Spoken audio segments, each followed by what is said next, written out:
Welcome to Burnt Popcorn. I'm Tony Thomas. I'm Dave Masick. I'm Jeff Hughes. Welcome. We have a very content-loaded episode for you today. But let's start with something that broke really late the other night, well, late on the East Coast. Harry Shearer, voice actor on The Simpsons, has announced that he's leaving the show.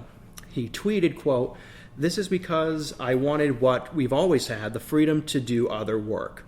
Of course, I wish him the best," him referring to James L. Brooks, one of the showrunners, who, according to Harry Shearer, Brooks' lawyer, said that the show will go on, Harry will not be a part of it.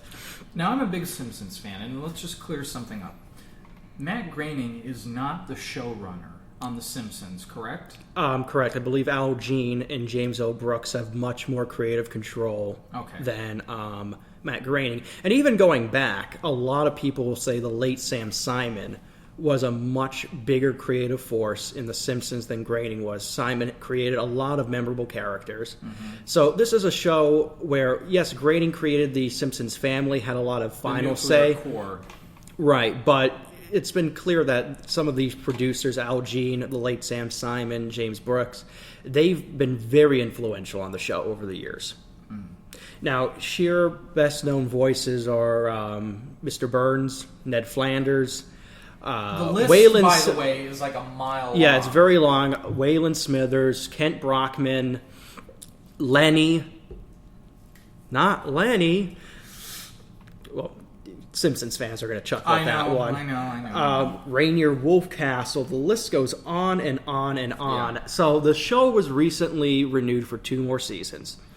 And it was believed that everybody was on board. Mm-hmm. Now, TMZ started a story that I didn't catch. They ran a story that one of the voice actors did not sign on. And everybody's like, oh, who it is? Everybody assumed, well, maybe it's Harry. Turns out to be true.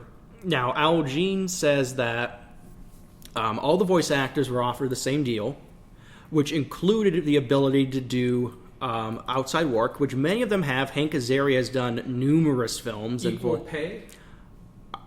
Equal pay, yeah. They would all get paid the same, yeah. So everybody was getting the $14 million. Yes, right. Which I think is for the 2 seasons. Yeah. So $7 million apiece. But yeah, Hank Azaria did a lot of outside work. Famously, he's in The Birdcage. I mean, Dan Castanella is the voice of Arnold's grandfather in Hey Arnold. Yeah, all of them have done a lot of outside work. Harry Shearer was Handsome Dan. Yeah. From Wayne's World. Right, and he had a lot of outside projects going on as well. He had a radio show. He plays upright bass. So he's saying it's not about the money. He seems to be maintaining it's about the work. Now, he was on Marc Maron back in February. It's a very good interview. But he said something revealing, and I quote, "I have something to say about that I learned from my 6 years of analysis of psychoanalysis, which is one mark of adulthood is you can hold 2 conflicting emotions about the same thing at the same time. 2 things can be true at the same time. So it is true that as an actor on an insanely successful TV series, I am by standards of the human species obscenely overpaid. It is also true that as an actor on one of the most insanely successful television series of all time, I am getting royally screwed. Both things are true." Now, the word is Shearer wanted more of the back end on merchandising, which is lucrative for The Simpsons. Especially now with the Universal Studios opening up Krusty Land. Yes, and numerous other... And by the way... I put up on our Twitter page the prices for a Krusty Burger. Now, your average Krusty Burger, which comes with the burger itself, the fries, no drink, $9.99 plus that. That's the average burger. Yeah. There was one burger on there I think was $13, $14. Yes. Oh my God. Yeah, big. Now, Shearer is not involved at all with the Universal Simpsons Land spin-off park. All the other voice actors, their characters are featured. Confirmed. Oh yeah, their characters are featured. Because I heard that how are they going to do it without Burns though? Well, with the Simpsons World thing, I believe they do. I was there a couple years ago. It's very fun. This was before they opened like Krusty World and the Moe's and all that stuff. Mm-hmm. So they pretty much just had like a gift shop, a ride, and some decorations. It's much more expansive now. But they did show clips from the cartoon in the waiting queue for the Simpsons ride. Mm-hmm. Now, in that ride, it's like a 3D visual ride. The characters appear in it. They recorded new content. Shearer was not one of them. Did they have those characters, or did they just replace them? No, they didn't use them. Shearer apparently did not want to do it. And Al Jean... This really does sound like something that's been going on. Right. Well, Harry Shearer back in the early 2000s criticized the show's declining quality, saying that, this was maybe back in 2004. He said, the past 3 or 4 seasons have been absolutely terrible. Something to that effect. You agree with that, don't you? The show has been declining in quality. In that specific time frame, those were lackluster seasons. Al Jean said that they will recast the characters. They're not killing them off. Now, this is an evolving story, and it seems like the producers are trying to get Harry back. So this may be some very strong, negotiation tactic. This smells like a campaign. Right, or it could simply be you have a very cantankerous curmudgeon. And by the way, I don't mean anything negative, and I didn't mean that in a pejorative sense. I think I'm a big creators' rights kind of guy. Right. And everybody's entitled to, if they contribute enormously to the show, they absolutely deserve, not just the monetary compensation, but I would say that because of how integral they are, these voice actors, I mean, they imbue these characters with life. Right. I would imagine I would give some back in. I'm not bashing Harry here. I'm really not. But it does look like it's a campaign a little bit. Al Jean indicated that they even offered to have him record by phone, so he doesn't have to come into the studio. I'm not super big on recording technology, but wouldn't you be able to tell it's from a phone? Do you think? You probably know more about it than I do, Jeff. I mean, radio shows do it all the time. Yeah, but you could tell that it's a phone. You can tell it's a phone. I mean, I'm sure they have some way of fixing. But everything with online nowadays, it's Skype, everything. You can do so much. I'm sure they have some kind of way of fixing that audio and cleaning it up. Regardless, I think if both parties cannot reach an agreement, I think, look, voice actors are paid to do one very specific thing. Yeah. It's to sound a certain way. Yeah. I am sure that there are people out there that can do an amazing Mr. Burns. Right, and they replaced Mel Blanc after he passed away. You still have new Looney Tunes. Yeah. I think there is a tradition of that. Right. I mean, in Mel Blanc's case, the man died. Yeah, but they continue to make Looney Tunes films. And that's, again, when wasn't Mel Blanc in Space Jam? Blanc died in the late 80s. Here's the thing, and and this is why I do think it's a campaign. Because you're right. If he did pass, they could replace him.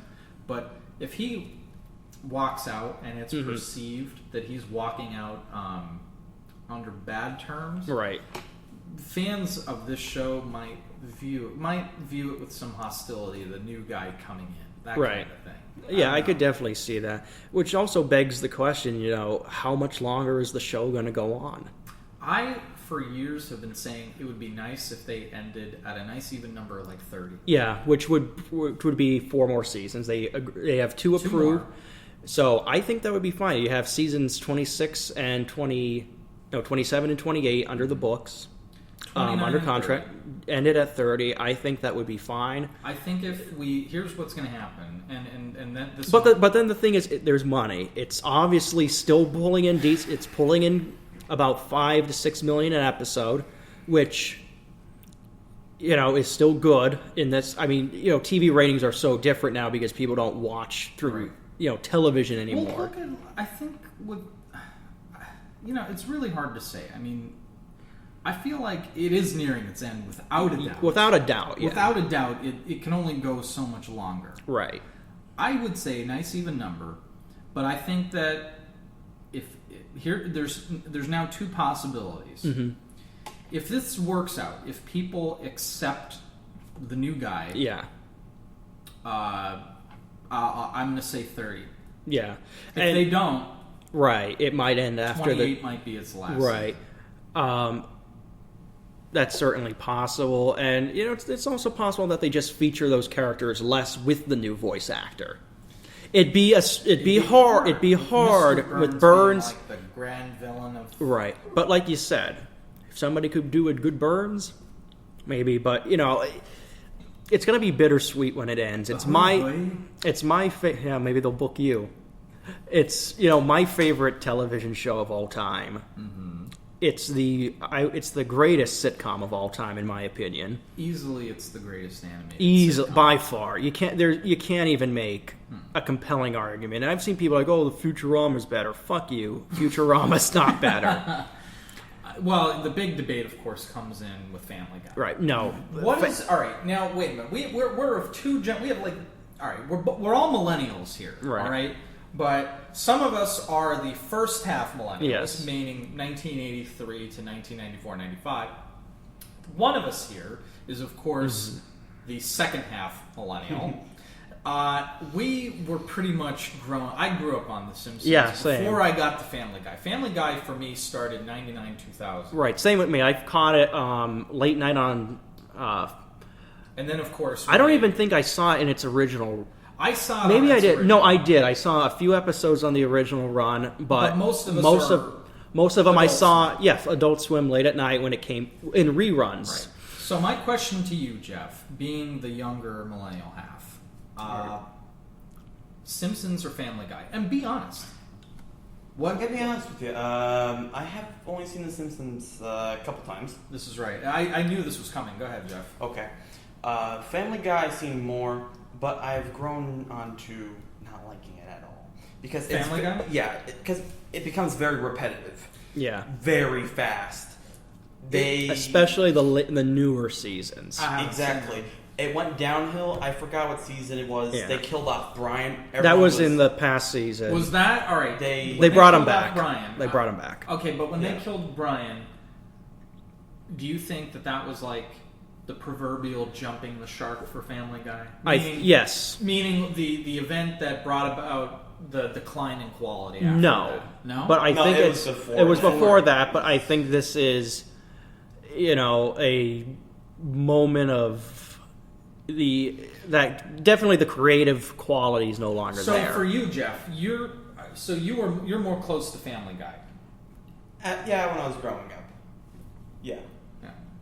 And I think Seth MacFarlane has almost given up on it. I feel that way because he's on doing movies and stuff. Yeah, back that up. His own. Yeah, I was going to say I've heard him in recent interviews on Graham Norton and some other shows where he's made comments about like the writing on the show. A lot of people really feel like the killing off of Brian was an attempt to provoke literally the audience to turn on him. Yeah. He really feels like he wants to move on, but because of how successful Family Guy is and the pressures he gets from, the studio, it's almost like there's something going on where he almost is compelled to keep doing it. Yeah, I'm sure there's something in his I feel like there's something in his contract. Example, are you familiar with the show Once Upon a Time? Yeah. Yes. In the show, the character Rumpelstiltskin, right? Mm-hmm.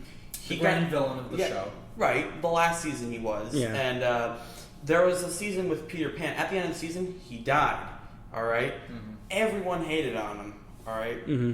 And everyone was like, well, we're not going to watch this. And did you know they lost over 750,000 people that would watch it? Wow. Because of the loss of Rumpelstiltskin? Yes. And now they brought him back and they made him good this past season. And it's... I think it was under the pressure. I initially watched that show, and it just wasn't cohesive. Yeah, it wasn't coherent, and maybe it was too complicated and for me. I don't. Going back to Family Guy, I also hear people, especially younger people, this half of the millennials. I'm pointing to Jeff here. They like Family Guy more than The Simpsons. Now, granted, if they've only seen the past 10 seasons of The Simpsons, that's can't blame them. But if they saw the golden years, which for me the golden years are seasons 2 to 11 or 12, Season 1 did not age well. I know at the time, very popular, groundbreaking show. Season 1 did not age well. Right. But season 2 is still has some issues, but there's some really golden episodes in there. But those are the golden years, especially from seasons 3 to 8. You know, the big thing was that The Simpsons actually had stories. That too. The Family Guy thing, and this is my theory about very why weak Family Guy doesn't. It doesn't hold up as well because it's like one pratfall after right, another. and you a get bunch of skits. Yes, it's. So I think one of the issues with with Family Guy is, of course, they don't build those stories and they don't let you connect to the characters quite the way that The Simpsons does. Right. Because a lot of us, at least from our half of the millennial generation, are connected to some of these characters. Right. They were so many quotes from some of these characters, and that's the other thing with Family Guy. Family Guy is not as quotable, whereas with The Simpsons. I mean, you can do like, "Hey, Lois, I farted."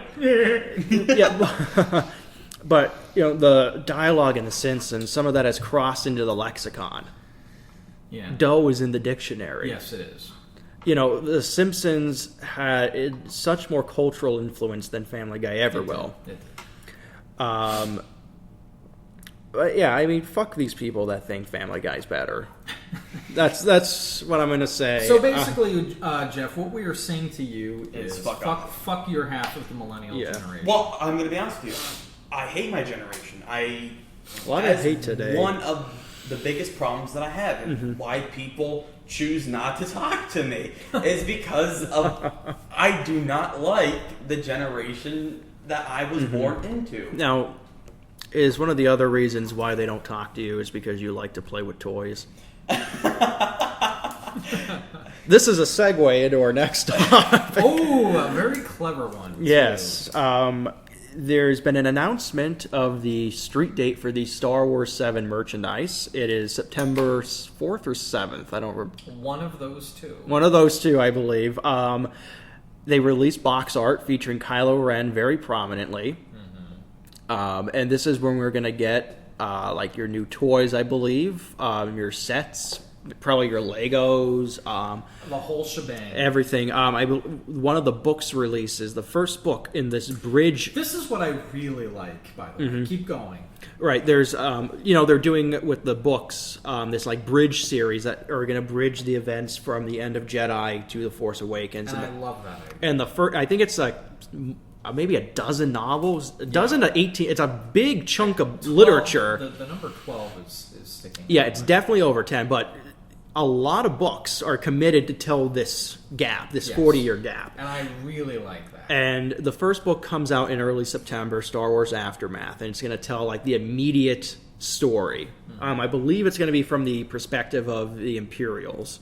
But you're going to have a midnight release for this merchandise, which I will be attending. I really want the books. Yes, I want to get the books. I want to get some of the action figures. I want... Who do we think is going to be the big action figure? Kylo Ren and Daisy Ridley. Yeah. Rey. They're going to be... Are they releasing Han Solo? Oh, they got to. I think they're going to release an action figure from all the main characters in it. You're going to see a BB-8 all over the place. You just I did. Yeah. Well, I think popular, it's going to be Kylo Ren because he looks fucking badass in that armor. And I think Rey is going to be really popular because you're going to get, not to use the same word again, but a badass chick in Star Wars. And I think that's going to draw females in. Yeah, and Finn. I think Finn's going to be really popular as well. Because he looks like, rogue stormtrooper. I mean, you're going to have the Finn stormtrooper one. You're going to have Finn in his get up. There's two figures right there for one character. I just have to say this.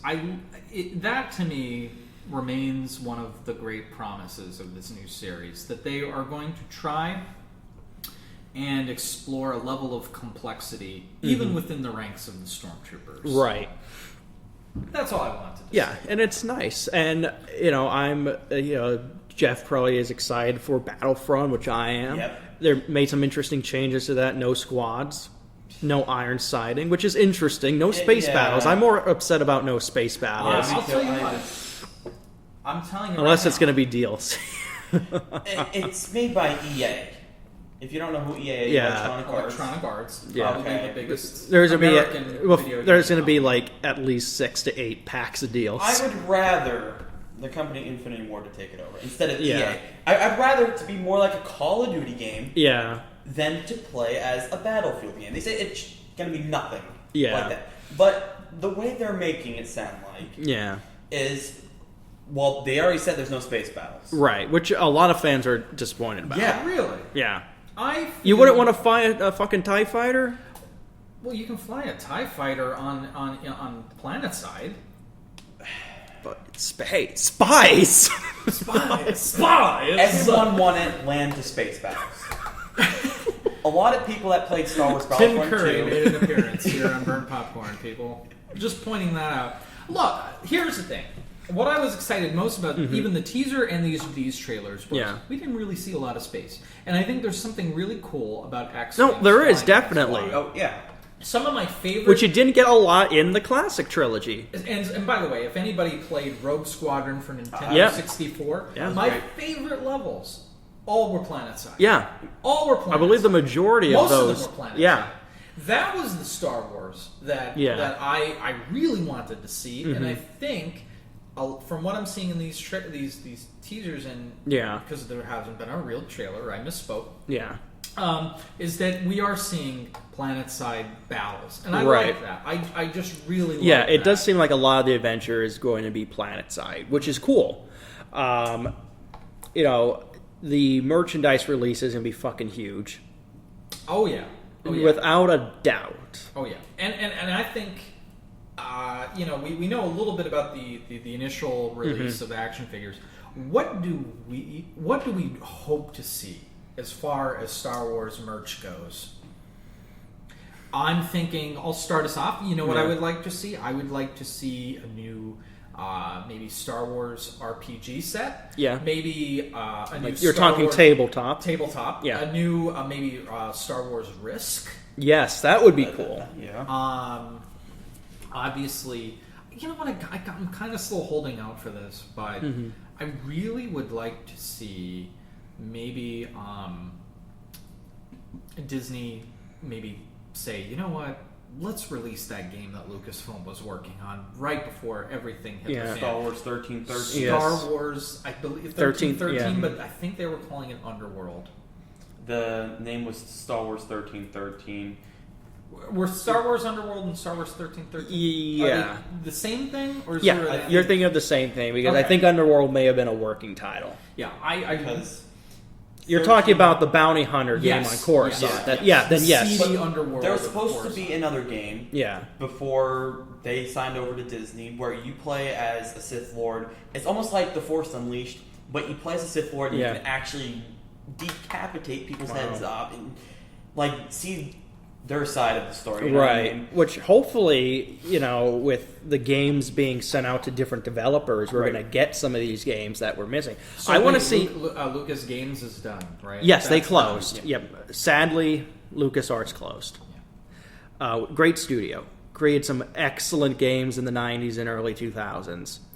What are there? I just saw this. And not just Star Wars. No, I was just Grim about to say- Fandango. That's what I was going to say. Grim Fandango. They have it on. It was the recently. iTunes store. Yes, it was recently remastered, and I believe it's on all platforms. I was actually thinking about getting it for my iPhone. Yeah, I want to pick it up for my PC. I never got a chance to play it. But the Indiana Jones games, very cool. The side-scrolling Tales of Monkey Island. I hope we get back to a good renaissance of Star Wars video games. That's what I want. Yeah. I want to see... Because it's so sad. Like, it just looked like it was about to pick up again. Right, and it With- looked like with 13. It was going to be 13. the mature-rated game Yes. we wanted. You know what I want to see? I want to see a Star Wars game built with the Batman Arkham engine. I felt like that was going to be 13. Yeah, I want to see a game like that. I wonder if the Arkham engine. Again, I can't speak to this because Right. I'm not. You're not a into- gamer, yeah. I'm not a true gamer, but I'm wondering if maybe because I know that they sometimes share engines and stuff like that. Yeah. I wonder if maybe Arkham maybe got its engine from 1313, or did that come out? No, before? that came out before. Okay. Arkham Asylum came out they built years their own engine from the before. bottom up. But yeah, I want to see something. I want to see. There was a great Star Wars PC game called Star Wars. Now the name escapes me. It was a very tactical strategy game where it was a card-based computer game, and by card-based I mean it was easily moddable. People made Battlestar Galactica versions. People incorporated expanded universe cards into this game. One person played Rebels, one person played Empire, and the goal was to take over the galaxy. Star Wars Empire War? No, Because that's a war game. Yes, this is way beyond that. There's no battles. There's battles, but it was really clunky. So most of the times you just simulated them. But the fun was building up humongous space fleets and bombing the shit out of planets. If you were the Empire, you could get the Death Star and blow planets up. You could kill characters in this game, not major characters, but certain characters were killable, like Akbar. Mm-hmm. I think Chewie could die in that game. Regardless, it's going to come to me when we're discussing one of the movie trailers. I'm sure, and you'll interrupt Jeff while he's probably giving some brilliant thought, and you'll of course have to interrupt because that's what you do. Of course, it's gonna come into my head. Just like that speeding train that Richard Kimball is on in The Fugitive when it crashes. Clunky transition. Yes. With the Amtrak disaster. See, I'm not even sure if we were done with what we're No! And he's already going. This is why, Jeff. Another topic. This is why, Jeff. I know this is your second show with us, but never be afraid to disagree. Never be afraid to call him out on his bullshit where he interrupts us constantly. Well, let's keep talking then, because sometimes I assume this is a one-man show. I mean, to be fair, I was done, but maybe Jeff had more to say. With the Star Wars games, like you said, Dave, that they do need to bring out a lot more games, but they once again they have to make games. EA especially has to make a game that's moddable. Now, people are probably going to be screaming. I say this in my videos all the time. Think about, you ever heard of the company Bethesda Softworks? Yes. Their games, Oblivion, Fallout 3, Fallout New Vegas, very moddable games. Very moddable very games. big modding communities. People still play those games. Thousands to upon mod them, right? Yeah. That's it adds brand new adventures to them. I don't understand. Even with Rockstar. Right, and we're not to interrupt, but to clarify to David, who's not a big video game person. Listen, Jeff isn't. Listen, first of all, I was a huge video game a modern. person. You haven't played a game in years. I think the last time I was a true gamer. Yeah. Like a true gamer. I think was Banjo-Kazooie? No, it was great games. It was Nintendo. It was a Nintendo 64 PlayStation era. It was the last time. And by the way, I'm really having a renaissance of gaming lately. Where I'm downloading the old school games on my iPhone. I'm just saying I'm playing some Final Fantasies on my iPhone. It's kind of neat. But what I was saying is if you're not and also for those not familiar with modding, Jeff, We're not.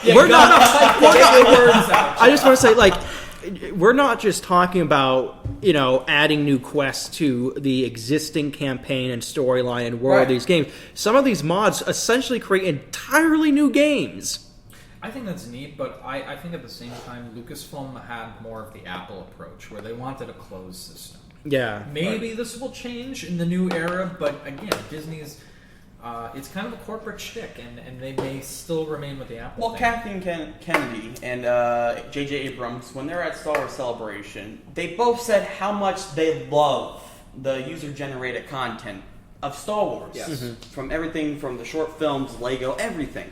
So I don't see why not they can't add things in. Right. I think if you get the game to the right studio, I think if you imagine this. There hasn't been a Star Wars RPG since Knights of the Old Republic. Excellent games.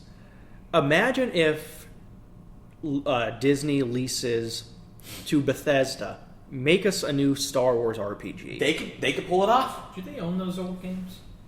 Yeah. Okay. Now- They bought all of the... Yeah, but they just closed the studio down. Now, I'm going to get flack for this big time From us or from the... Everyone. Okay. Uh-oh.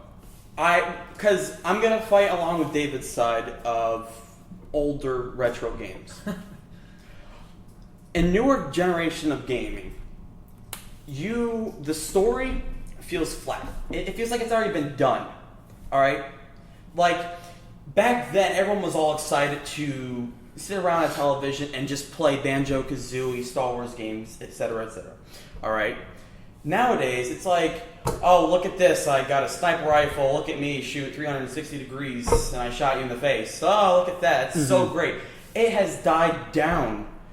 I think the quality of games has died down ever since then. Well, to be fair, a lot of games were like that back then. I'm thinking of your Dooms, your Wolfenstein. Well, there were those back there. But here's the thing that I'm seeing. What was big and what I've always been big on was the RPG. Yeah. Your Final Fantasy game series. Yeah. They told unbelievable stories. Yeah. They let you explore the world. Baldur's Gate. Yeah. I'm not seeing a lot of that. I mean, maybe I'm not a hardcore gamer, but it's lost a lot of... Well, you see it more, like Bethesda really did it well with Fallout 3 and Skyrim, Oblivion. Yeah. Those games you see it. There's been... The American RPG... Yeah, it's been really strong in the past couple years.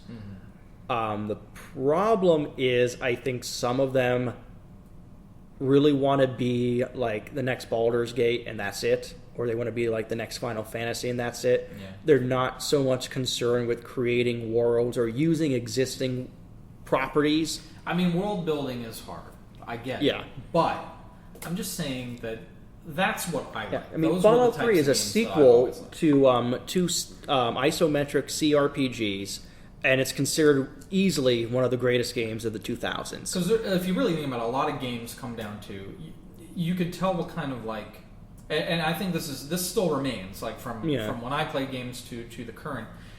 You could always tell what kind of like a person's personality by what type of game they're playing. Because there were shooters, there were treasure hunters. There were world explorers. Right, strategy games. Strategists. Yeah, I always thought of myself as like a world explorer.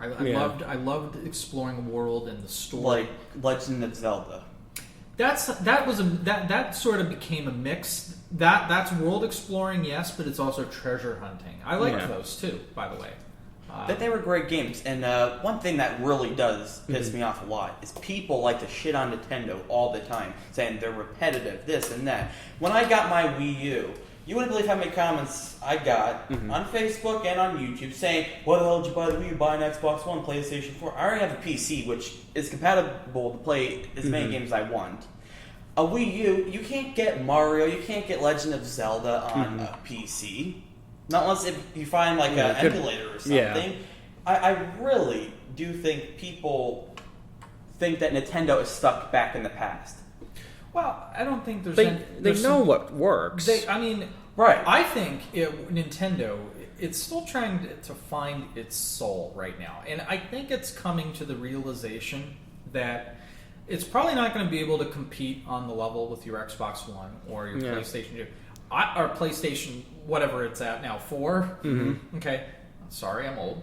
I feel like Nintendo should launch just the renaissance of classic gaming. Return to the roots. Yeah, I think that could work with it, because you look at some of the bigger games from the past couple years, gaming story-wise, in my opinion, in games that tell good stories, it's gotten very mature. The Last of Us. Yep. Oh my God! If you want to talk about stories in gaming, it's your typical, it's a post-apocalyptic zombie-like creatures, but it's the emotional journey that these characters go through trying to escape disaster and get to safety. That's what drives you. The Uncharted games, so much fun. Like these Neo Indiana Jones-esque games, they know how to do it right because Tomb Raider. The remake of Tomb Raider is fantastic. Yeah, I did The see reboot that. bit. That looked good. Yeah. There's that horror game too that Not The Last of Us. Evil Evil Within. Within. Evil Within. That game definitely fucks with your mind. Yeah, horror It gaming. does. If you want to see fucked up, later tonight, David, watch YouTube videos of a game called Amnesia: Oh, Dark God. Descent. You know how usually in video games they give you weapons. In this game, they don't. It's more like you run, you hide. If you get caught, you're screwed. And there's an insanity meter in the game where if you see too much terror, you start losing your mind. The screen becomes blurry. It fucks up. I know grown-ass men terrified to play this game. Like, they got to play with their girlfriend or their boyfriend, and, with the lights on. Look at you not being heteronormative. I know. Progressive. So, now I'm not having a stroke or anything. Like last week. I guess, do we want to move on? Yeah. At last? David brought this to my attention. There is and this kind of bounces off of a topic that we had from last week. There's a Fugitive remake in the works. Fugitive, for those who are not aware, very popular movie from 92, 94, starring Harrison Ford and Tommy Lee Jones. Remake of the 60s television show, The Fugitive. Basic plot is Dr. Richard Kimball is framed for murder that he says he did not commit, the murder of his wife. He blames a one-armed man. That's pretty much the plot. And he's trying to, escape the police and the U.S. Marshals and try and prove his innocence and find out who killed his wife. Sounds like Taken 3. But this existed before Taken. Okay. There you go. This is the younger millennials. But Taken 3, you could say, yes, that's a rip-off of The Fugitive, but The Fugitive existed I do 20 years think so. before Yeah, I know. Taken 3, and even then, the TV show was 20-some years prior. Well, you know what's interesting about The Fugitive? I really think that this was the beginning of the remake craze. This was the possibly first major remake. Yeah, that I'm trying did to really well. Yeah, in the modern era, especially. In the modern era. Like, because you could go back to the 60s and pull out a lot of remakes. Sure. But I meant, we're talking as a business model that is right. currently in practice. Especially with remaking films from television shows. I would argue you can trace it back. You could trace the modern remakes. And it was a box office smash. You could trace the modern remake craze to The Fugitive, just as you could trace the modern comic book craze to Blade. Yeah. In a lot of respects. Right. I can't think of any movie prior to The Fugitive that was a remake of a television show that had the level of success. Right. I'm really trying to think of something and I can't. As far as modern practices goes, yeah. I think this is where the business model first germinated. Yeah. Now, have you seen The Fugitive? No, I haven't. Of course not, because you're like fucking 12 years old. I'm sorry. I think he just said he has diabetes, but go ahead. You've seen The Fugitive. I have. Yes, it's a good movie. It has that iconic scene, of course. Oh yeah, hanging off the waterfall. Yes. Dam or whatever it is. Yeah, and brilliant moment of dialogue. Harrison Ford as Richard Kimball says, "I didn't kill my wife." Well, and Tommy Lee Jones responds, You know "I don't care." Yeah. You look at newer movies. Yeah. Like last week's topic at the end. Right, because this is a remake of a remake. Original, right? Yeah. Like, if you want to explain to a newer generation of people that want to look at these older movies, definitely me. Yeah. Okay. Like, I love older movies. I love the black and white movies. They're great. They're classics, all right? Yeah. But if you tell someone, supposedly, that's 17 years old and that's seen Taken 3, I know that's kind of young. I think it's a rated... PG-13. PG-13. Came out it's last year. Right. You want to say, know the story of the Taken 3? Yeah. Well, that's what The Fugitive is. When you think about it, that's an easier way of explaining right. that. You do, with these young people, you do they have no frame of reference, some of them, for, older things. So you have to kind of give them for example, I knew it would come the day that I would be in a conversation where I'm nodding my head to someone saying these young people. I knew it would come. But they Here don't. They don't. Like, they bring up somebody new, and you're like, oh, okay. Like, oh, yeah, well, this person kind of did that shtick 20 years ago, and they're like, oh, who's that? Like, when they praise, like, a film for being original when it's really heavily influenced by, an existing film. But, yeah. I guess it's all in the eye of the beholder. It's original to them. Right, it's original to them, but just it's as I'm not... sure some fucking snob would probably be like when we were falling in love with Star Wars, some old like literaturist would say, "It's been done before. It's called King Arthur in space, you moron." Right, and those people are equally just as bad. They're equally just you have the two spectra. You have the young people here who are narrow-minded and they don't want to see anything old, and then you have the older people who are absolute snobs who will take their old version over without even giving a chance to a newer version. So the Fugitive, though, have they made any casting announcements? No, just that it's in the works. Yeah, they won't bring Harrison Ford back. Unless he's trying to escape the old folks home, probably not. No, but they can kind of, bring in him. And speaking of Harrison Ford, I wonder if they're just going to go with Chris Pratt and be lazy.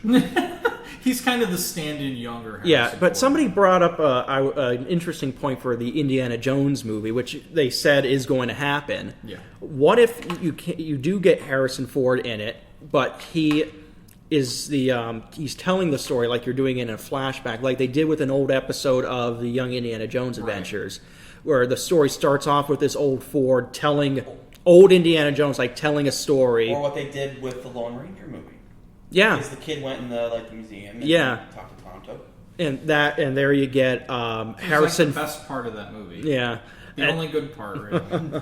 And you get Harrison Ford in the movie, and then you have Chris Pratt play his younger self instead of just because then it's like a gentle nod to the old fans, like, okay, here's Harrison, this is it. Let's introduce you to Chris. Do you think The Fugitive is going to do well? In the way, because movies like Taken are very popular. It depends on the cast. Yes, it all depends on the cast. Because if they market it like a Taken, that's what they're going to have to do. Yeah, I think Jeff hit the nail on the head. With I can tell you if they're going to do this, if they're going to just like cater to the young people with this, fuck me, leave me out of it. Well, I really do feel bad that my generation of people have to. Your people. Yes.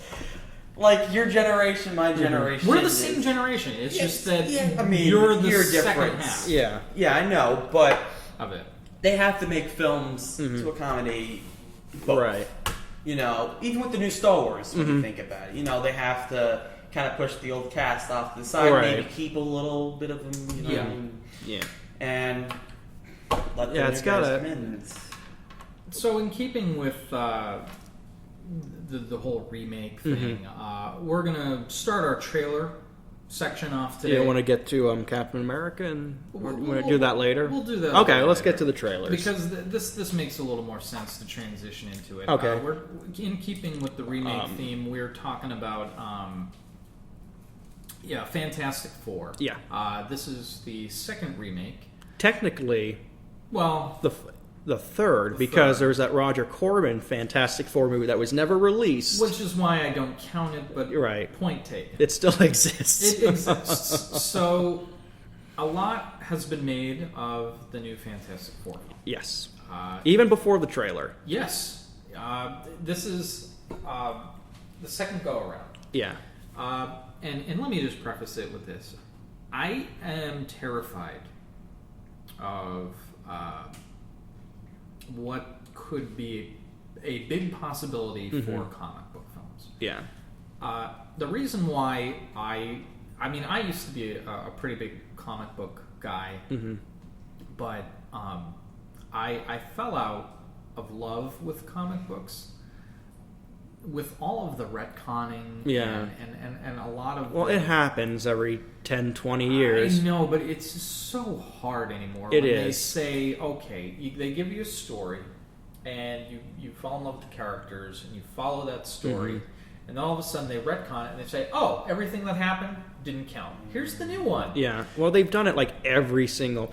Correct, but here's my fear. That a lot of the tropes that have existed in comic books, I'm seeing a little bit of them crop up with the films. As far as like retconning? Yes, Yeah. take a look at the Spider-Mans. Well, yeah. What you're seeing is you saw one, which was perfectly the first one was perfectly fine. You had a perfectly fine origin story with Tobey. Yeah. And then we get another one, The Amazing Spider-Man. Right. And here it is, the same story. Well, part of the problem is... Are we getting another one now? Yeah, well, yeah, Asa Butterfield supposedly is our Spider-Man. Another origin story? I don't think they're doing an origin story this time because it's a smart move. Because it's a very well-known origin. The Amazing Spider-Man times can you do movies it? Yeah. were based off the comic books. Yeah. The original Spider-Man movies with Tobey Maguire really it had some inspiration from the comic books, Yeah. but they didn't want to take too much from them. Right, and the other problem with some of these films is, they got to make a new one every every couple of years to retain the rights. Right, and here's the thing. That's what Sony did with Andrew Garfield's Spider-Man. I can forgive, and as far as Fantastic Four goes, this new one, I can forgive them making a new Fantastic Four because I wasn't particularly a fan of the first Fantastic Four film. Did you see the sequel, Rise of the Silver Surfer? I did. They're terrible. I mean, they're just not good films. No. They're just not. Fucking Galactus is a fucking space cloud. They're just not good. So I'm willing to forgive them deciding to make another origin story with this because I didn't like the first one. Right, they weren't good films. No, they just weren't. And this one, you take a look at it, and yes, the characters are younger, very young, which I think works in a weird kind of way from what I'm looking at. I mean, they picked good actors. They did. Miles Teller. I tell you what, I make the guarantee right now. Miles Teller will win an Oscar within 10 years. Oh yeah, without a doubt. That he's maybe talented. even 5. Ironically enough, do you know what I thought you were going to say? What? I thought you were the way you said Miles Teller. Man, I'd go gay for that guy. I think he'd be a top, so no. I'm not going to compete. I'd be a top if I was gay. I'm not going to compete. All right. Well, all right. So, good-looking kid. Good-looking guy. Absolutely. You like his chin. Yeah. Fantastic actor. Excellent. I thought you were going to say fantastic ass. But you're leaving out, interestingly... Oh, we'll get to that. We'll get to okay, that. Okay. I just want to go over like the basic parameters. Okay. All right. Help remind me because I feel like the first film I've gone through this syndrome where I don't even want to think about it. It's like repressed memory at this point. Yeah. They just went into space, right? It wasn't interdimensional. No, I think they just went into space and they hit gamma rays. Okay. This one... Interdimensional. Interdimensional according to the trailer. So Intergalactic. Intergalactic planet. I can't stop doing that. Okay. All right. Phasma's going to be there. Captain Phasma may be there. Yes. You never know. So this is an interdimensional one. Yes. And that's neat. I mean, they're adding that. I remember the first teaser. I thought it was so cool that it was Fantastic Four, but at the same time it looked like it was interstellar. Yeah. It was neat. It seems like you're getting a lot of good space effects. Right, and it's different in that effect. Right. And I'm looking forward to that. And, the graphics are certainly better. Yes. Oh, yeah, especially Dr. Richards, Richard Reed's thing. It yeah. looks grotesque. Now, apparently, I read that he's not going to literally bend transform his body and extend. Apparently, he's going to be bending time somehow to make it seem like he's in keeping with the interdimensional quality. Right, which is I want to see it on film first because I don't know why you need to change it. I mean, you're already... If you can accept the fucking thing, you can accept, Mr. Fantastic's powers. Yeah. So, all right. I don't feel like we should delay it anymore. The controversy? Doom. Oh, that's not where I was going. We'll get to the controversy after Doom. Okay. We'll keep let's go with Doom. But they're not calling him Dr. Doom. They're calling him Doom. Yes, which I think is stupid. Doom. Who are you? Doom. Now, do we know yet what he is? There was the rumor earlier that he was like some kind of virtual reality. Yes, there was that rumor that he apparently he's some kind of like computer hacker. Is that still true? Like I don't know. The teaser or the trailer. The trailer makes it seem. indicate. Yeah, the trailer makes it seem like. I got the feeling he was some kind of interdimensional being. I got the feeling he was involved with the experiment at first, and he was left for dead. Yeah. Which I think is one of his original origin stories. I could be wrong. Please don't kill me, comic book fans. But what do you think of his look? Doesn't have the iconic green cape. He has a cape. Yeah. Well, the mask. What do you think of the mask? Because that's where it is with Doom. A little grungy for my taste. Yeah, it didn't do it for me. Jeff, Yeah. what did you think? Like I said, all these comic book movies coming out nowadays, they seem to have more of a darker look to them. Yeah. Which could be good and could be bad. Yeah, I The know. Nolan effect. It seems Yeah. more. Maybe in the past, they're taking it more serious now. Yeah. Like more serious looks. Thinking about the new Batman versus Superman. You know what I mean? So we'll have to just wait and see. Yeah. Hope to Yeah, God. I want to see more with this, but am I excited about There's it? cool parts. I think the Invisible Woman's power looks cool. I think the Human Torch looks cool in it. You're still skipping over that controversy. Go to it. A lot of fans are pissed off that Johnny Storm is black. Why? You know Because what? he's Wait the a minute. That didn't even enter into my mind at this point. His sibling is Sue, Yeah, I know, but who's white in the movie. Why does it matter They're if he's adopted, white or right? black? What? they're adopted. They could be. I don't care what if they're biological or not, and it's still possible, in a mixed race marriage to have a white child and a black child. It's possible. It's scientifically possible. It's just so tiring seeing these racist motherfuckers It bitch. was the black stormtrooper. Now it's black. Well, Johnny this was Storm. first. They announced the actor before we saw Finn as a stormtrooper. I really missed this controversy. Yeah, I don't think it got as big because I think a lot of people shut him down. The black stormtrooper thing though, that really took off. Yeah. Like as a And controversy. I do want to see more footage. It looks promising. They've done very well on the X-Men films as of late, Fox. Yeah. So hopefully this carries on. I was gonna say it is a different feel than the Marvel movies. Yeah, it definitely very gritty looking. The Thing is going to be CGI, which I think is a good move. But it looks very interesting. Now, moving on to another trailer, which do you want to get that one? Okay. Ant-Man has a full trailer out, It does. and it introduces the villain, Yellow Jacket. Yellow Jacket. Kind of gets along more of the feel of the film. Shows us some more moments of comedy. Yes, and this was my big concern because I thought that They'd go serious. yes, and I was kind of afraid of that because the whole premise of shrinkage. Yeah, it's a little compared to some of the other Marvel movies. The superhero that shrinks to the size of an ant comes off as a hard sell when look at Thor, Yeah. look at Captain America. If they treated it seriously, Yeah. it would look very silly for him to shrink and just start punching somebody in the face. Yeah. But in the trailer, they show that. They show exactly my concern. Yeah. The shrinking, The shrinking. and the punching in the face. Right. Done to comedic effect. Right, and they also show him manipulating, going small and growing big. Like, for example, the scene, where they're shooting at him and he goes small to avoid their bullets, runs, and then goes big and gets at them. The scene where he's running along the gun.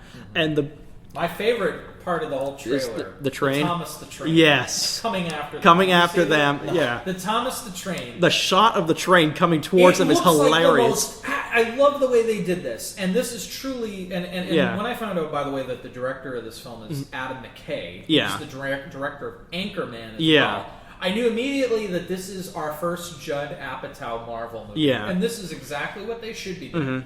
Well, anyway, I'll set the stage Yeah. for you. You have this amazing action scene that can look like something out of Mad Max Fury Road at this point. But there's a giant Thomas the Train engine coming right after Yellow Jacket.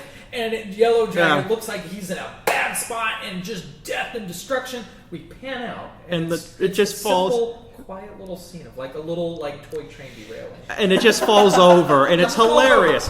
And there's also the moment in the film where Paul Rudd is confronting Yellow Jacket, and he's like, "I'm Ant-Man," and Yellow Jacket gives him this look. He's like, "Yeah, I didn't come up with the name." Yeah, and it looks like they're playing up to Paul Rudd's comedic talents. Absolutely, and I think that was the right direction to go. It energized me, this trailer, because I was very skeptical. Yeah, I didn't know. And they already had like the beginnings of this with Guardians of the Galaxy, where they take a more comedic approach to the film. This is, I think, going to be an far more comedic.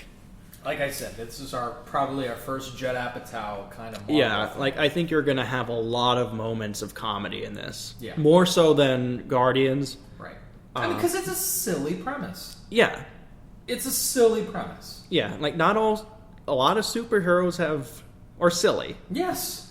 And it's hard sometimes to make them realistic. You just can't, so don't even try. Right. You have to figure out the genre when you're writing the story, and because sometimes the story dictates exactly what genre conventions you have to approach.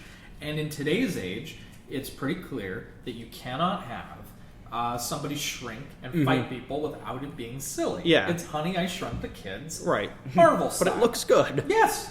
I was surprised. I was pleasantly surprised. Yeah, as was I. I wasn't. I don't you know. weren't sold on the idea. I wasn't because I'm again. It just shrink, people works on the comic book page. Yeah, especially when the era of that particular comic book. Now, going back to another sequel. Jurassic World. Yes. Jeff grunted like a dinosaur. Jeff, you have the floor, my friend. Jurassic World. Have any of you ever seen Jurassic Park 3? Yes. I've lost my hope. You lost your... This seems like a fucking amusement park war with dinosaurs. Like, what the hell? When they were sitting down, like, guys, we have to do something with Jurassic Park again. All right? Let's have soldiers fight dinosaurs. Never done before. That's how I feel I'm getting off on this. Absolutely. I mean, look, I think... Are you optimistic about Jurassic World? I don't think it could be. The third one's okay. I'm the only one that is truly optimistic. Well, let me finish. I didn't finish. I think it's going to be good. I'm going to see it. I'm looking forward to seeing it, but at the same time, I know there's a good chance they could really fuck it up. It's the fears of Jurassic Park 3. I totally get it. Even Jurassic Park 2, I wasn't wild about. No, 3. I wasn't wild about it. Yeah, no. But 3, the first one is one of my favorite movies of all time. Yeah, all time. I like Chris Pratt in it. Here's why I'm excited about this. Because they are taking the coolest character in my mind from the first film, Robert Muldoon, played by Bob Peck, who was the raptor hunter guy. He was in charge of the raptors, right? Coolest character in the film. Gets killed, not a big role. They're putting that character essentially in its new incarnation of Chris Pratt as like the main male lead. Right, and that's what I liked. He's this very adventurous dinosaur, almost corralling kind of guy. He's the guy in charge of the animals of the park. Now, what worries me is that, is the CGI going to look bad? That's going to worry me. The only parts that I think that I saw that were worrying were the large like zoom-ins like from the sky to the park proper. Yeah, that seemed not organic at all. It didn't. And I wasn't. I'm not crazy about the shot of the raptors running alongside of him when he's on the bike. I didn't mind that. I didn't mind it, but it just looks like it has the potential of not looking good. Dave, I'm gonna have to disagree. Go right ahead. I really did not like that at all. The original at all. The concept. What about the concept? I like the concept. I love the idea of it being like a Disney World. But that Right. Yeah. Because thanks to they capitalism, monetize that it, right? particular shot when the cameras move along, when that guy is on the dirt bike and the raptors are running behind and going near him. That right there kind of pisses me off. In the original Jurassic Park, remember when they taken the egg from the raptor, and all the raptors are kind of like, "Hey, let's go fuck this guy up." In this, it just kind of seems like, all right, he releases, thank you so much, we're raptors, we're dinosaurs. Raptors, They have them controlled, though, from what I understand.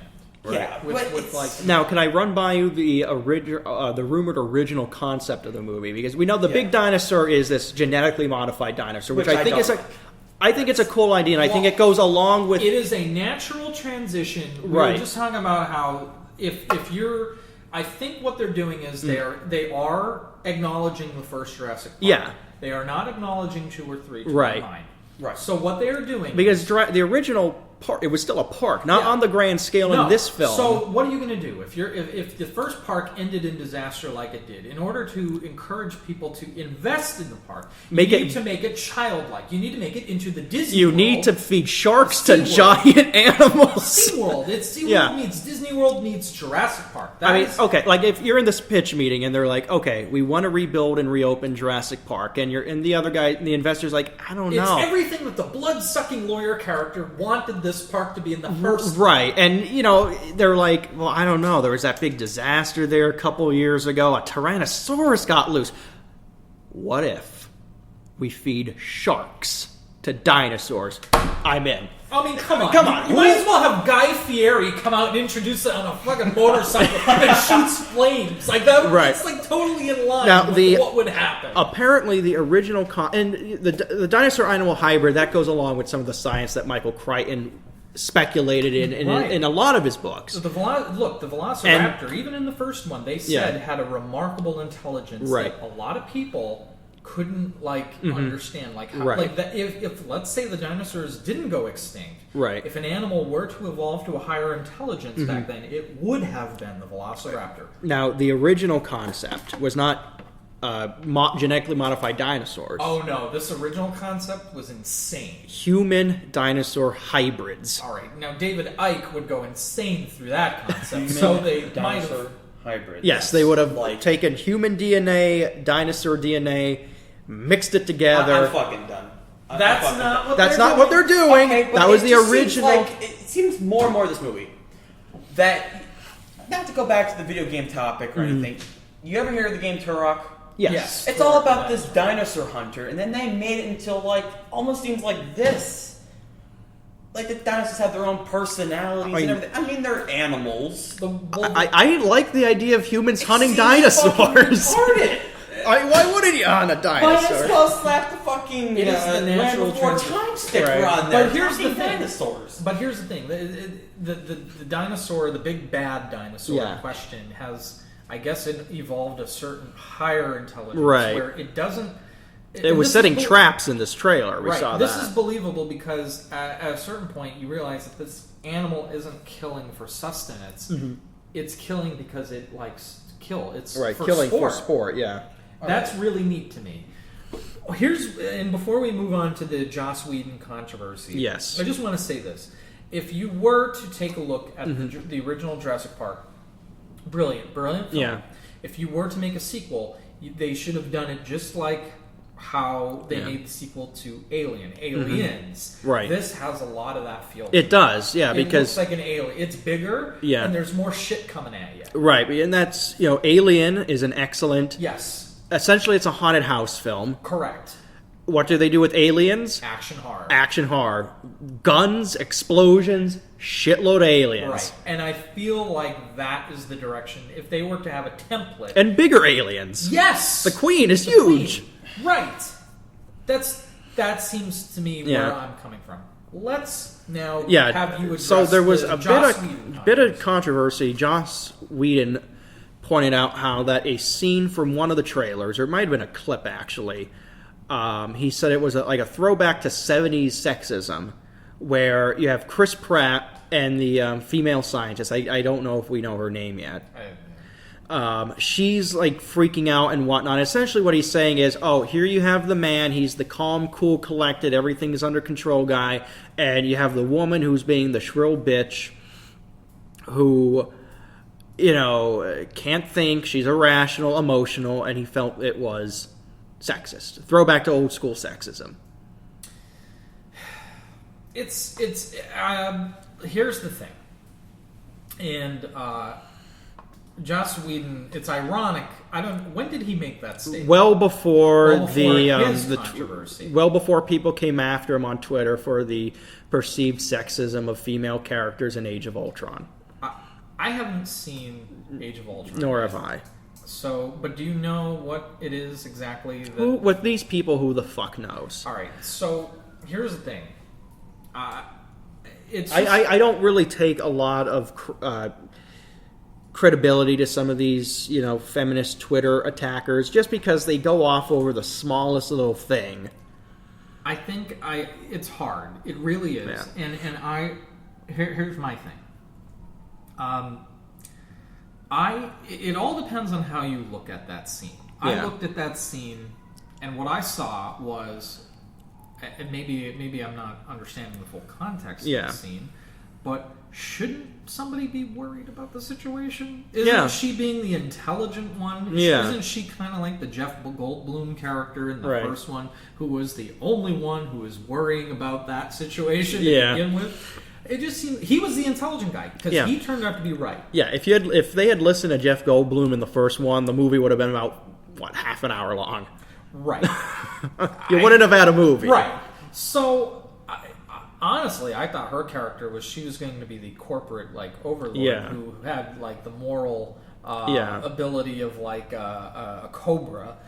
So I don't know. It's really hard. It sort of reminds me of what people say about Game of Thrones. Mm-hmm. Some people don't like the portrayal of women. Yeah. Some people do. And I think the reason for that is because what George R. Martin does is he gives you the full picture. Mm-hmm. There are cowardly women. Mm-hmm. There are weak women in the world. There are strong and there are brave women in the world. Just as there are cowardly men and strong men. I think it's harder and harder for me. I've noticed that there's, depending on the trend that's going on in feminism, I know that there's a certain strain that doesn't approve of negative female characters. No, that doesn't approve of males calling themselves feminists anymore. Yeah, I've seen some of that. And it's like these queers. I'm sorry. Oh, did that just slip? That did slip. I was trying to be funny. Oh, it's dear. It's like these gays and lesbians that don't like straight people joining in on the equal rights movement, which I have no problem with. But I no problem with straights or no problem with those type of gays. I have no problem with straights calling themselves allies. Yeah. But anyway, I think that it's harder and harder. Yeah. And as a writer, somebody who writes, there are going to be I'll admit there are going to be characters who are not going to be feminists that I write about.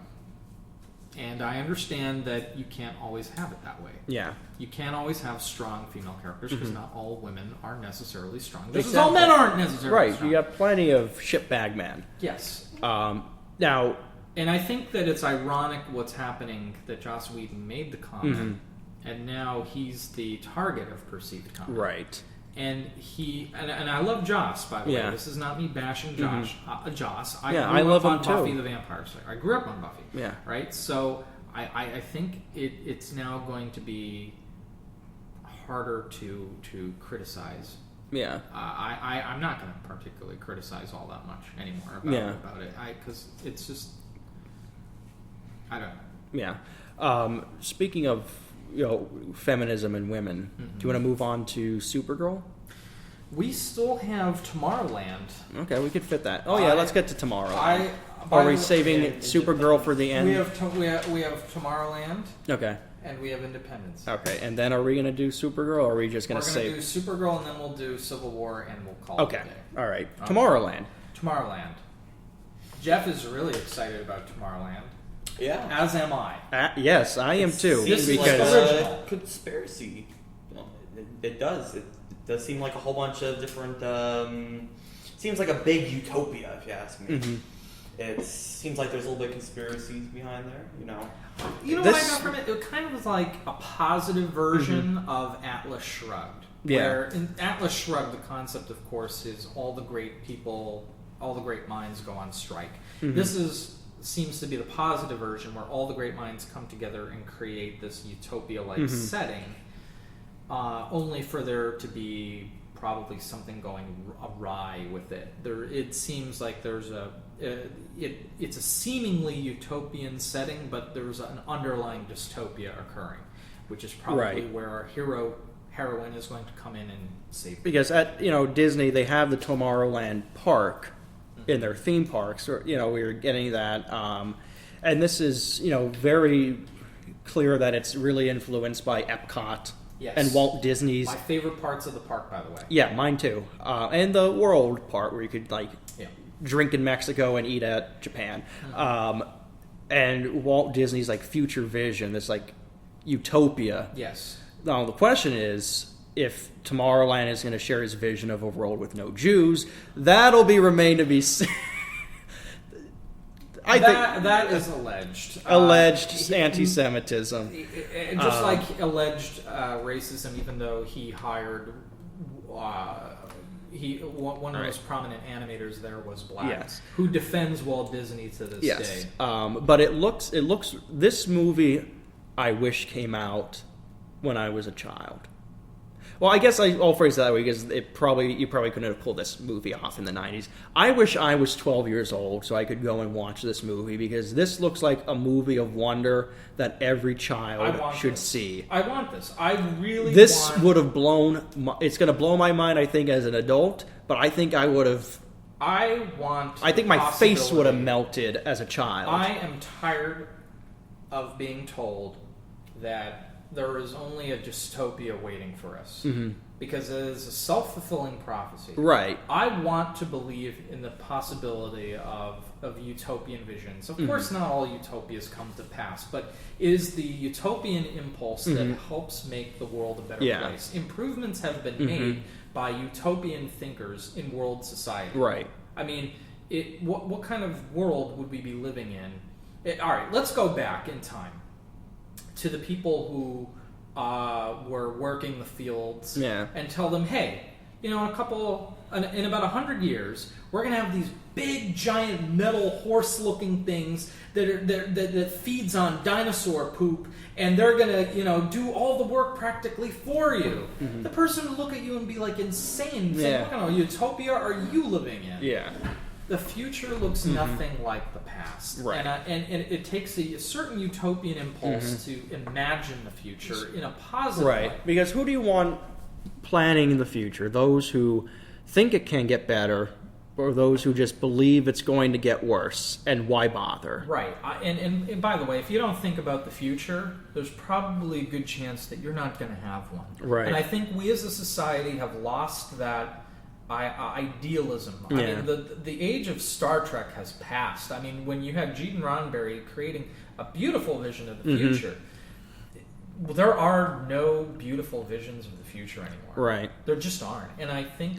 And the funny thing is, and you see when people introduce them, people I see a lot of people, some of my peers oh, it's cliche.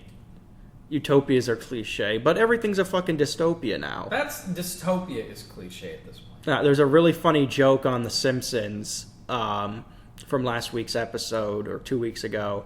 Homer takes Abe to the movies, and they're seeing a movie that's set in a dystopia. And he's like, oh, this is original, just like Elysium, District 9. And he goes on and names 20 different dystopian films that have been made in the past, I think 15 years. I think he snuck some older ones in. But the point is, so many dystopian films. This is a breath of fresh air. Yes, it really is. And looking at life through an optimistic point of view, in the face of, yes, there are challenges in the world. There really are. The dark clouds come. I understand that. And for every dark vision of ISIS, there are many dark visions of the future. I get it. But we as a society have to say, no, we have to keep going. We have to keep trudging on. We have to embrace a bright future. We have to fight for that. It is something that has to be fought for. Nothing in this world is guaranteed. Yes, there's going to be pain. No, it's not going to be perfect. But we got to press on anyway. Yes. Which is why I love Tomorrowland, and I'm really excited for it. Yes, as am I. It's not based on a previous existing film or TV show or anything like that. It's a theme park ride, but Pirates of the Caribbean made a fuck ton of money. But I mean, I would consider it an original idea in the sense that it's an original story with original characters. Well, so was Pirates of the Caribbean. Yeah, absolutely. Yeah. Now going back. I wasn't. Okay. I just thought you were like. No. I didn't know if you thought that the ride had a storyline or something. So last week, David freaked out when he found that I never saw the movie Independence Day. Correct. So I rented it on Amazon and watched it. Well, since you're the only asshole that hasn't seen it, tell us about your experience. Because it's been since 1996 since I've seen that for the first time. You haven't seen it since 1996? No, I have. Oh, okay. I'm saying for the first time. Oh, okay. It's good. I enjoyed it. Okay. It's, watching it now, some parts do not hold up. Like what? Some of the special effects do not hold up. They did practical special effects. They did some, but I mean, some of the others, like some of the spaceship shots, and some of it does not hold up. Not unlike, You're talking about when they shoot the green shit? Yeah. And, the lasers in Star Wars look so much better. And that's a film that is, at that point, over 20 years older, and some of those special effects look better. Now, not all special effects age well. I just didn't think some of the shots aged well. What about the city destruction where they shot? That was cool. Yeah, that still worked. Harvey Fierstein, great character. Jeff Goldblum, again playing the one super intelligent, the one guy they should have listened to from the beginning. Yep. Plot spoiler. Yeah. I loved Judd Hirsch as his father. Great character. Very funny scene later when he's leading prayer with his yarmulke and his prayer book. And the douchebag guy who joins him. Yeah, and the douchebag goes, "Well, I'm not Jewish," and so it's like, nobody. Randy Quaid steals the movie easily. I mean, spoilers. Very sad that he sacrifices himself and died, because I was hoping they'd be able to bring him back to the seat. Spoiler to you fucking asshole. Yeah, well, I'm telling you, steals the movie. Randy Quaid is amazing, and by the way, he is an underrated man, and. It's a great performance. I'm a big fan of Randy Quaid. It's a great performance. It's the next after probably Harvey's performance is great, but Randy brings a level of highs and lows. Yeah, authenticity to that. Like the scene where he's just like, where he volunteers to be a pilot, and he's like, "Oh, I was abducted 10 years ago. I'm captain." Yeah, it's just a excellent performance. Very surprised that Will Smith is not in it as much. What a day to quit drinking. Yeah, great line. Surprised that Will Smith is not as big in it as I thought he was going to be. Did you think he was the sole star of the film? Being Will Smith, yes. And I know this is like is what catapulted him to megastardom. Yeah. I just thought he had a much bigger role. Meg Whitman as the kid. Right. For enjoyable. Arrested Development. The Duff. I mean, I'm just throwing out a recent piece of one. Arrested Development, Parenthood. How about Mary McDonald of Battlestar Galactica fame being the First Lady? Yeah, she was all right. Another film where she dies. Yes. Poor Mary McDonald. She just can't be in an executive type of role. Vivica A. Fox, who I thought was Jada Pinkett Smith, Oh my God. which confused me. But no, I enjoyed the movie. It's a good romp. It's a great popcorn film. And Yeah. again, I don't think of the term popcorn film as pejorative. I just don't. No, it's a good popcorn film. Popcorn films Yeah. pay for all the other films that come out in the Yes, year. they pay for the intelligent films. And some popcorn films can be great, like Yes. Independence Day. Independence Day is one of the great popcorn films. Jeff, do you have any thoughts? No, not really. It was. Well, he was, I think, still cum when that movie was made. Yes, probably. No, but I seen it about 5 years ago. Yeah. What do you think about it? It was a great film. At the time, I did not really. I didn't care for it, but then once again, I watched it again. It was like 2 years ago, and I fell in love with it. Yeah, it really is a great film. It's one of my favorite films from the 90s. You know, Jurassic Park, Independence Day. Those are pretty big staples for me from 90s cinema. That was very enjoyable. We'll have to maybe, I have the feeling there's going to be a running trend of, movies that Tony hasn't seen. I've seen a lot of movies. Yes, you have. And It's just bizarre that there are these certain types of films that you have not seen. Like some of like again, Independence Day, perfect example. yeah, well, to You've give you not seen it. right, to give you two more examples You've of iconic. You've seen fucking like. I've seen El Topo. El Topo. You've seen fucking El Topo. I've seen it. But you didn't see Independence Day. That Right. just blew my mind. I have never seen The Goonies. What? She's wearing a Goonies shirt. I've never seen The Goonies. How about The Never-Ending Story? No, Oh my god. I've also never seen Back to the Future. Any of them. Any of them. What? What about Legend? These No, never saw Legend. movies. 80s cinema might be your weakness. No, I've seen a lot of 80s films. Not apparently from this conversation. No, I've seen Fast Times at Ridgemont High, Breakfast Club. You've seen the Brat Packs, but have you seen like the cult classics of the 80s? Probably, maybe not. I've seen a lot of action films from the 80s. Yeah. I've never seen Heathers. Isn't that an 80s? Or is that 90s? That's 80s. Never That's saw a Heathers. classic. Wow. Maybe we'll have to do a recurring segment where Yeah, Tony watches 80s class. Well, no, I hate to break it to you, but our recurring segment is amazing fucking films Tony Thomas hasn't seen. Well, you know what? I will find a film, that everybody else has seen, but I haven't. And maybe we'll roll that out on the next one. No, I think we're going to keep the segment as amazing fucking films Tony Thomas hasn't seen. Well, what amazing fucking film should I watch for the next episode? Watch The Goonies. The Goonies. Okay, I'll watch The Goonies. So, all right. In other news. Yeah, CBS released Oh, dear. a long preview for Supergirl. Yeah. 6 minutes. 6 minutes, which I sent that to David, and I'm like, oh, watch the I thought it'd be like a minute or two, and then I'm like, holy shit, it's 6 minutes long. Jeff liked it. Yeah, I liked it. It just looks a little corny, though. Yeah. David? Just your reaction, and then we'll get into discussion. Overall, I liked it. I thought it looked fucking horrible. I know, and I know where you're gonna go with this. You're gonna make the comparison to the SNL skit of Black Widow. Well, there's that. It just and there were looks. parts of it, yes, that looked a little There's bit like many that. parts. Flying. The flying looks bad. I don't like how they wrote her character from what we're seeing. I don't like it. Who is it going to appeal to? Let me ask you this: who is it designed to appeal to? People who don't read comic books. Right, it's CBS. Okay, CBS. It is the most. But that doesn't mean I have to like it. No, but it's the most. Listen, it's.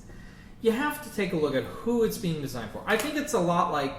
It kind of reminds me of where the Batgirl comic series is. It's light. Yeah, but that is good. I've read the Batgirl comics. You haven't seen Supergirl yet. I saw 6 minutes and it looks fucking terrible. 6 minutes. Okay. I'm gonna watch the first episode. And that's it, quite. All right. Much of it. 6 minutes. And by the way, I thought that 6 minutes idea was actually a good idea because it's showing you there's going to be moments and storylines in there that kind of look like they're coming out of The Devil Wears Prada, but there's also going to be parts where it is embracing like its comic roots. Right, but there's the rumor that Henry Cavill will make an appearance on the show.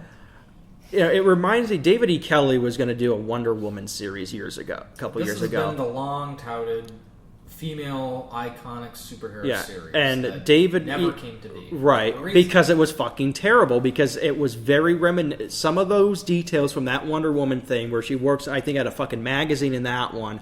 I think they took some ideas from the David E. Kelly Wonder Woman show. What would you want it to be like? Look, this is what I would want.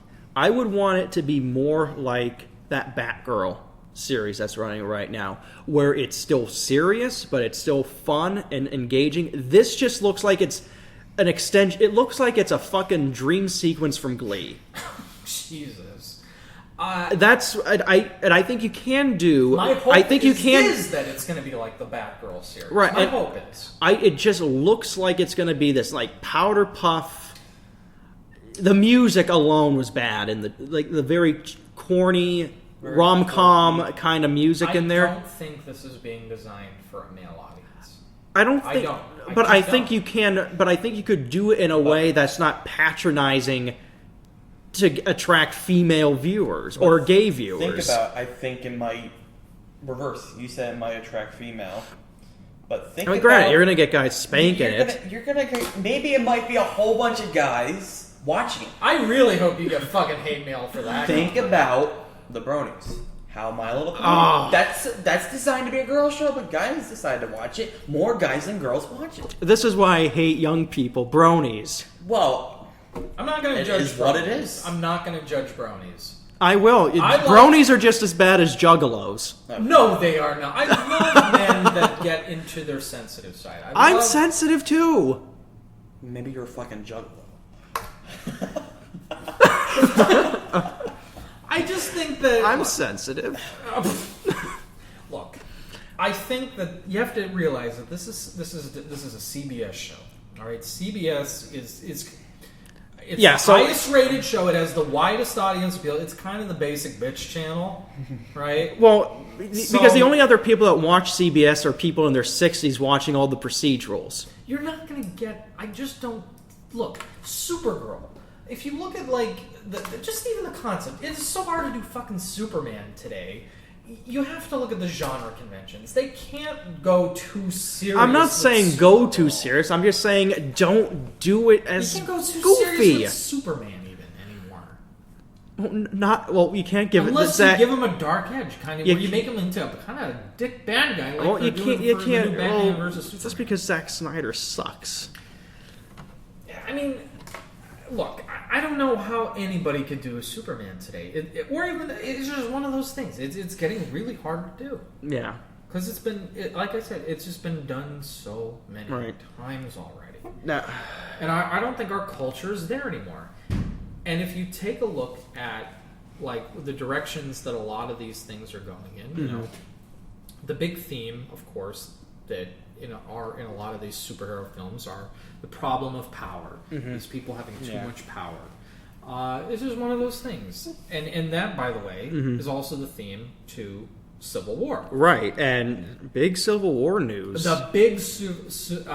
Want to get to? Yeah. Well, let's go. Let's do the cast first, and then we'll do the news. Okay, you preview the cast and all. Yeah, humongous cast announced for this. This is like the fucking Avengers all over, and you have Captain America, Iron Man, Black Widow, Winter Soldier, Falcon, The Vision, War Machine, Scarlet Witch, Ant-Man is going to be in this.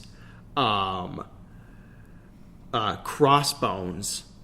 Black Panther will be making an appearance in this.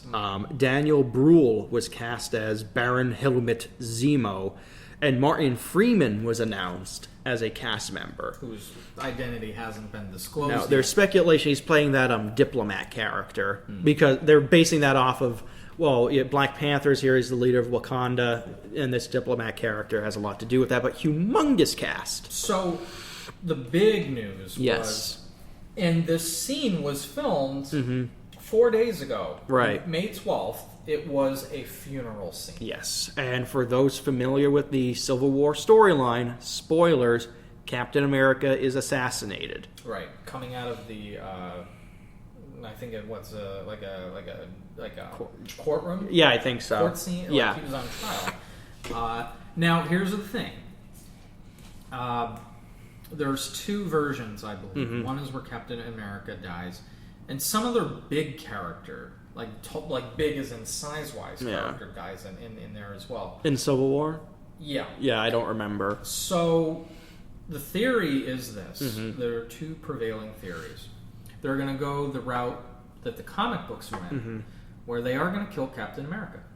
And the Winter Soldier picks Or up the Falcon. shield. Or Falcon. Because Falcon in the comics does become... Right. I believe he does. Could be wrong. Winter Soldier, the big rumor is that Winter Soldier is going to pick up the shield. Yeah. If they kill off Captain America. Right. The other theory, ironically enough, is that they are going to kill off Ant-Man. Really? Yes. That is the rumor that's hitting the mills right now. That would be interesting. If and the rumor is that they are filming both scenarios. Oh, okay. And here's the theory. Or are they going to do it like Clue, where it's going to be a different ending at each theater? The rumors are even Marvel is unsure of Ant-Man. Yeah. And if the film Doesn't do well, yeah. it's going to be Ant-Man that goes in the ground. Yeah. And if Ant-Man does well, then It's going to be Steve Rogers. That's smart, though. Yeah, smart to film both if that's the case. Yeah. Or you could do, I don't know if it's going to happen. The one nobody would see coming could be Iron Man. Very true. It's the opposite of what happens in the comic. Yeah. It gets Downey, who wasn't going to do the role again, definitely out of it. Yeah. And also gets, Chris Evans has stated he doesn't want to do acting anymore. He wants to get into directing. Right. And that's why a lot of people still think it's Captain America Right. that's going to die. Yeah, or at least, I don't. Evans is going to be leaving soon. Yeah. This is. I'm going to bet this is his last one, unless he shows up for the Infinity Wars. Yeah. I wouldn't be surprised if he died. I think it would be a good move to kill him off, and let another character assume the role of Captain America. I'm telling you, if that's the case, it will be Winter Soldier. Yeah, and just imagine. Because we have not seen a major comic book character. Killed on film ever. Yeah. It's never happened. The villains. The villains enough, die. The one trope that they break away from Yeah. in comic books Yeah. is in the comic book movies, the villain dies. Yes, They don't come it remains right, and with the exception being Marvel, because seemingly Loki dies at the end of Thor, but he shows up in the Avengers. Right. They killed off some of them, like minor villains, like Ronan the Executioner. Right. But like your big villains, I think they killed off Red Skull. Yeah, his character's dead. Yeah, but some like the bigger villains haven't been killed off. The theory, of course, is that they don't want any competing. All these villains that we're seeing are essentially like little mini bosses leading up to the final boss, which is Thanos. Right. To borrow video game language. Yeah. But that's a big sell. They better make Thanos one hell of an interesting character. Right. Like, if he's going to be the go-to mantle for these characters. Right. And I think they can pull it off if they really pull from like the Infinity Gauntlet series. Yeah. But yeah, like it would be shocking for this to happen if it was Captain America. Yeah. We're not used to our heroes dying. No. And hell, that is something that I like, ironically enough. Yeah, I do too. I think it's the move Marvel needs to make. Just as from a storytelling rule, I tend to go for things that break convention and genre, even. Because, people are so savvy anymore. Yeah. Genre conventions. Like, people that aren't even writers are able... Because everybody... Like, even people that watch a lot of horror movies. Horror movies are... Like, almost everybody picks up on what a lot of the tropes and conventions and rules are to storytelling in horror, because it's the most basic of genres. It's one of the oldest genres, horror. You know, we were more afraid of what was outside of the cave than that was our first stories. I'm sure were horror stories. Because they served as warnings and all that. But everybody knows about something like the mirror roll, for instance. If you see a character looking in a mirror in a horror roll, there's a pretty good chance that the next time they show that mirror, there's going to be something fucking bloody and scary looking. Or there was that one movie that we saw where they broke the mirror rule. Yeah. Night of the Thousand Demons. This is the one where the girl looks at it, we're thinking something's going to happen, nothing's happening, and then it just explodes. Yes. Yeah. And it scared all of us. which was quite brilliant. Because we're expecting, her to look down and then there's a monster in it. And she looks down, nothing, and then boom, it explodes. Yeah. I would say this, and I noticed this recently, and I think this is going to be a topic down the road. I think people have a harder time suspending their disbelief anymore. And I think some people are a little bit too hyper aware of structures and tropes to the point where they're unable to enjoy the film, the book, the television show, because they're sitting there and they're thinking like, okay, this is, and I know a lot of writers and directors do it, and it's not so hard to pick up, who's going to be the bad guy sometimes, but I think it's a disservice to the enjoyment of fiction sometimes when you sit there with the purpose of trying to pick it apart where it cannot be enjoyed. Yeah. And I'm not saying, if it's a lot of it's unconscious, though. You can't help but. Well, I'm talking about consciously doing it. Like when you, for example, if you sit there during, Gone Girl, for instance, and you're just going to sit there and you're going to try and deliberately pick up, instead of enjoying the film and enjoying the ride that comes with watching mystery films, where you're thinking like, okay, what's going on? You're trying to solve it in your head. There's a difference between solving a mystery film in your head and trying to figure out the structure of the film in order to figure out what's going on. I don't know. People are. It just amazes me at how genre savvy we've become, and I think that's all leading up to what is that Oculus Rim technology? Yeah, virtual reality. Fully immersed. I think it's all. And I hate it. This isn't me being like a futurist, but I think the cards are pretty much set that we are moving into fully immersive entertainment. Yeah, and I think that you're going to see participatory stories where you are surrounded by this fully immersive, where you're not going to tell. It's going to be harder to see which is reality and which is not. And you're going to participate, and that's going to be the only way where people are going to be able to enjoy stories, because they don't know what's coming, because they have to decide what's coming. Now, could you imagine though, 50 years from now, where the concept of like a horror film is you're one of the people, you're one of the victims, and you're surrounded by like everything else, and it's virtual reality. You're seeing pre-scripted events that change depending on how you interact with some things. Yeah, I think that it sounds exactly like what a lot of people have said, that there's going to come a time when film and video games merge to actually create a new art form. Well, there's been a couple, I forget the studio, they did this video game a couple years ago called Heavy Rain. I recently finished it. The game, it's an interactive film at heart, because you're watching, there's a lot of sequences in the film. The film noir one? Yes. Yeah. There's a lot of sequences in that game where you're responding your controls to sequences on film. Like, for example, the fight scenes, it's all pressing buttons, in the sense like you have to hit X before it runs out, or you have to tap on this, tap on that. There's certain parts of the game where you're moving around traditionally, but the bulk of the action, the bulk of the story happens when you're interacting in a way that you would interact with like an interactive storybook, or you would with a film. Again, I predict that's the future, and I think the reason why a lot of why people have become so genre, wise, is that we've been down the road already. Yeah. And we're evolutionary, psychology pretty much is saying that we're ready for the next art form. Yeah. As we are ready to conclude the show. Yes, we are. Very long episode today, I think. This was a long one, but, always an engaging talk. I hope you join us next week on the next episode of Burn Popcorn. I'm Dave Masick. Tony Thomas. Jeff Hughes. Have a good day.